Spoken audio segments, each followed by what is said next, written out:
Culture سے بھی جدا ہو گیا.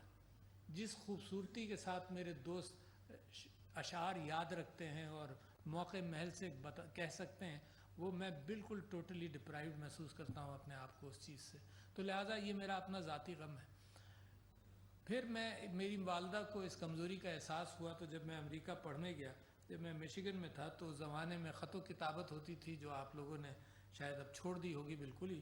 تو خط و کتابت ہوتی تھی، 3 ہفتے میں ایروگرام جاتا تھا ان کو اور 3 ہفتے میں میرا جواب آتا تھا. تو 6 ہفتے کا سائیکل تھا.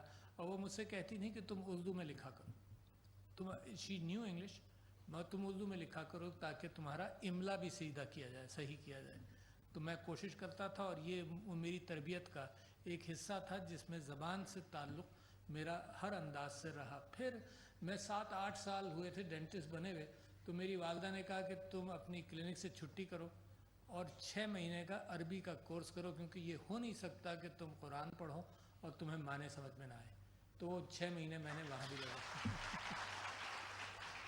6 مہینے میں نے وہاں بھی لگائے، اور میں کلام بھی کر سکتا تھا عربی میں، مگر پھر کیونکہ یہاں کہیں موقع نہیں ملتا تو لہٰذا وہ تو بھول گیا ہوں. میں جب قرآن پڑھتا ہوں تو سمجھ میں آ جاتی ہیں چیزیں.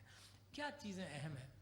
اہم چیز یہ ہے کہ جو جوائننگ ورڈز ہیں جو انگریزی کے اور کسی زبان کے، ان کی اہمیت تو ایک جنرک انداز سے ہوتی ہے، مگر جو سائنٹیفک ٹرمز ہیں وہ جو قوم ترقی کر رہی ہوتی ہے اس کی زبان سے نکلتے ہیں. ایک اردو کے اندر ایک مقتدرہ بنا، انجمن ترقی اردو بنا، جس کے اندر یہ طے کیا گیا، اور دکن میں اس کے اوپر بڑا کام ہوا حیدرآباد میں، کہ اردو زبان کے اندر ٹرانسلیشن کر لیا جائے تاکہ آسانی سے یہ بات پھیل سکے. پاکستان بھی اس میں سیاسی فیصلے کرتا رہا ہے.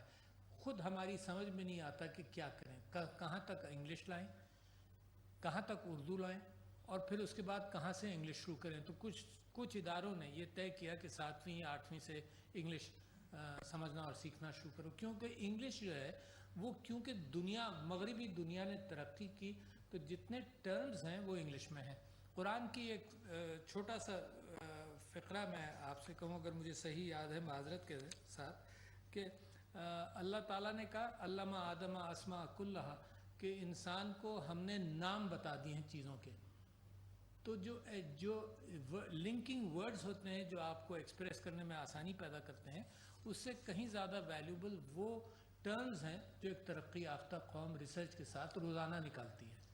اچھا، اب پرانے زمانے سے آپ دیکھیے کہ سقراط اور افلاطون کے زمانے میں گریک سائنسز نے اور گریک فلسفی نے اور گریک ایسٹرونومی نے اور میڈیسن نے بڑی ترقی کی.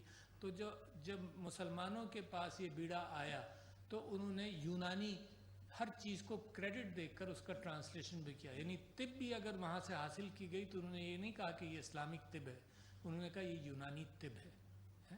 وہ کریڈٹ دیا اور وہ بیرر بن گئے اس انفارمیشن کے جو یونان کے اندر سویلائزیشن کے اعتبار سے ترقی کی. اس سے پہلے بھی بہت کچھ لکھا گیا. جو کچھ لکھا گیا زبان جس طرح سے چلتی رہی، آپ میں سے بہت سارے لوگوں نے روزیٹا سٹون کا نام سنا ہوگا. روزیٹا سٹون جب دریافت ہوا تو اس کو ڈی سائفر کرنے میں بڑی مشکل لگی، کیونکہ کس انداز سے وہ لکھا گیا تھا.